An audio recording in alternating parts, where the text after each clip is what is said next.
Thank you very much. Thank you. Yeah, we're very excited to be here and present our new project to you. It's a niobium rare earths project in Brazil.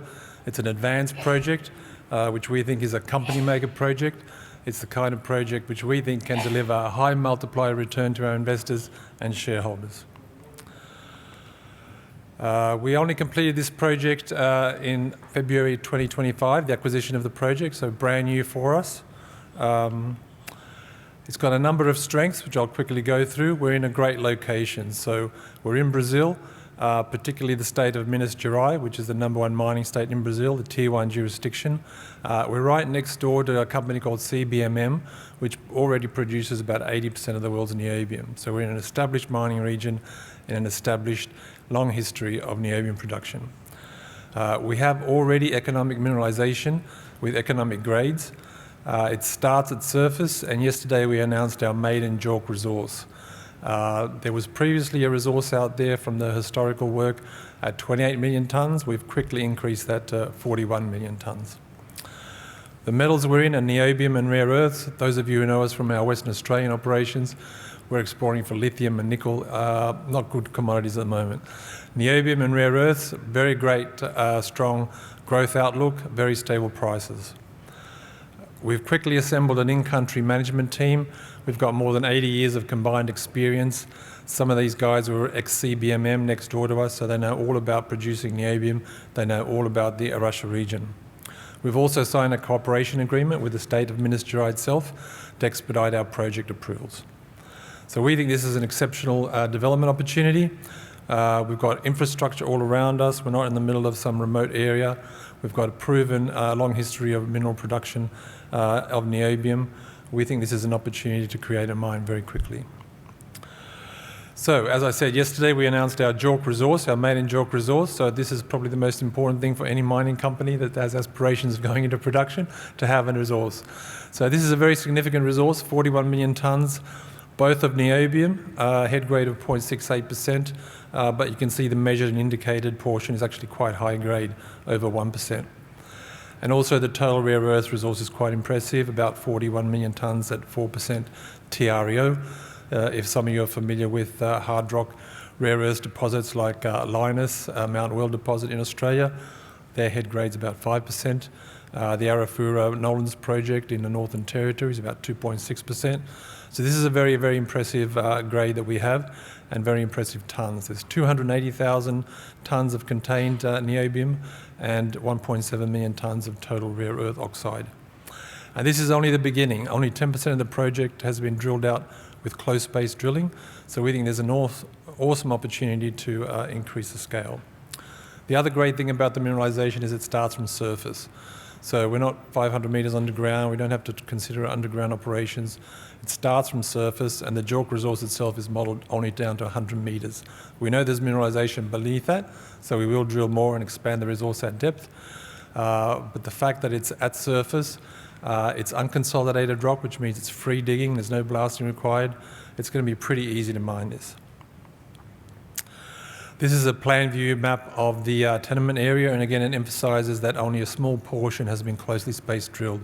So there's still potential to significantly increase the scale of the resource by drilling out the rest of the tenement, both along strike and at depth. We'll be starting our first drill program very, very soon. Some of these grades we've been seeing are phenomenal, 80,000 ppm or 8% niobium oxide, and over 300,000 ppm in the total rare earths. So we're in a great location next door to us. Just backtrack. This is hard rock carbonatite mineralisation. It's not ionic clay, so some of you might be familiar with the Brazilian ionic clay projects. That's not it. The comparison for us in terms of rare earths is Mount Weld, the circular carbonatite hard rock feature. And in the niobium space, the comparison is WA1 Resources in the West Arunta region of Australia, again, carbonatite-hosted mineralisation. So typically they're a circular feature, as you can see in that map, about 5 kilometres wide. CBMM, the world's leader in niobium, is there on the eastern side. On the western side is Mosaic, a big fertiliser company listed on the New York Stock Exchange. They've been operating there for decades. We've got the space in the north there, the red outline. So it's a great location for a niobium production, given the long history of production there.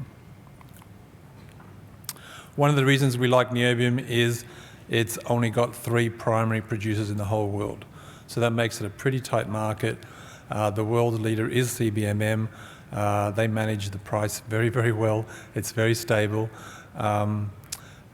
We think that's a great space to be in. So what is a niobium mine worth? On that table there, you can see what Asian buyers paid for a stake in CBMM back in 2011. US $1.8 billion paid by a Japanese-Korean consortium for a 15% stake in CBMM, and $1.95 billion paid by a Chinese steel consortium for a 15% stake in CBMM. That's back in 2011, so in today's money it's probably a multiple of that.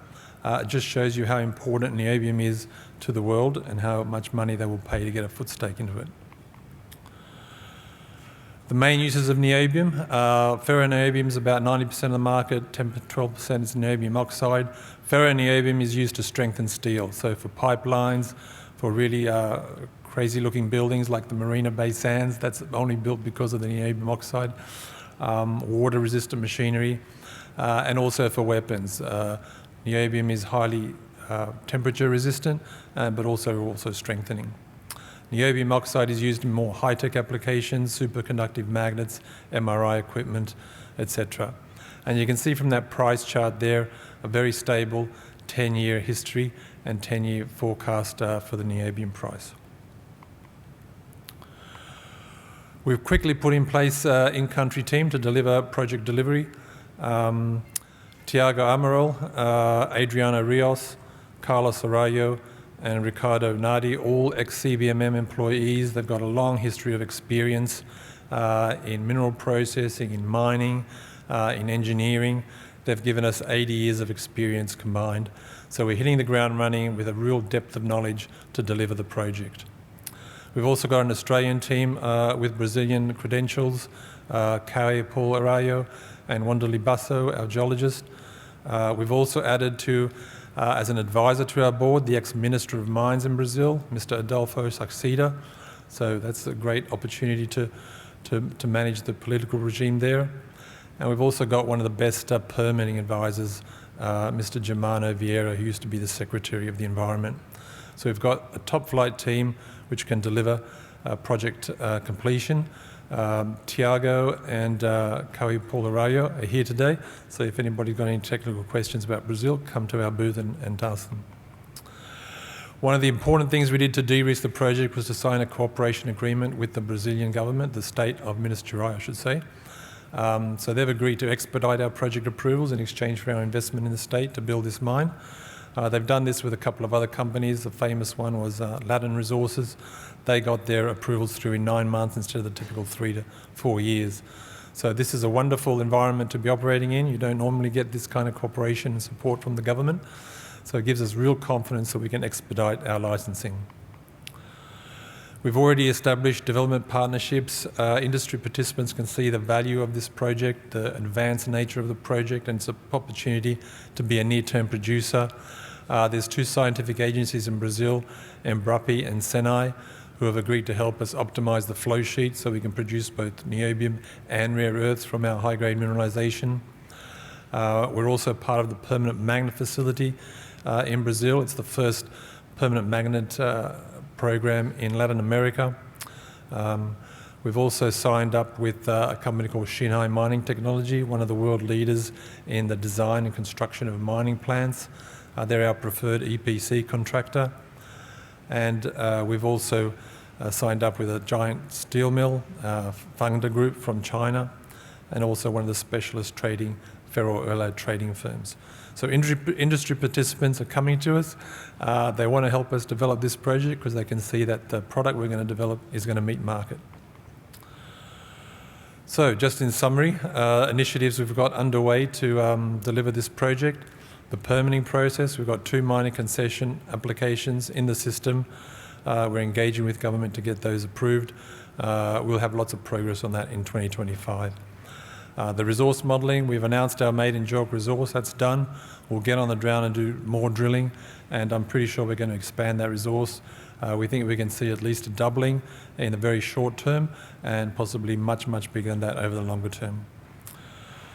We've got a pilot plant already there, which a previous owner had. We're going to put that back together and start producing sample products, so we'll be able to go to the market and show them our sample products and start getting a little bit more confidence about the marketability. We've already signed up some strategic investors and corporate partners with MOUs, and we'll be looking to take those a little bit further during the course of this year. And we've started development studies as well, environmental studies, geotechnical studies, all the things you need for a feasibility study. If all goes well, we'll have that feasibility study by the end of the year. Again, that just underscores the advanced nature of the project, the high quality of the project, and our ability to get into production very quickly. That's a quick company overview. Our share price is about 2 cents at the moment, our market cap about 51 million. Again, I think that's a pretty low valuation considering where you see some other companies with similar resources. Have a look at Arafura Rare Earths, have a look at Brazilian Rare Earths, have a look at WA Wind Resources. And when you compare their resource to ours, and the fact that our resource is, we believe, probably the first one to come to market out of all of those, you see that our valuation is pretty low. We offer a great opportunity, I think, for a high multiplier return to our investors. So that's it. We're building a globally significant niobium and rare earths company in Brazil. Again, we've got a booth outside, so feel free to come and talk to myself, Tiago Amaral and Cowie Paul Arajo if you have any questions. Thank you very much.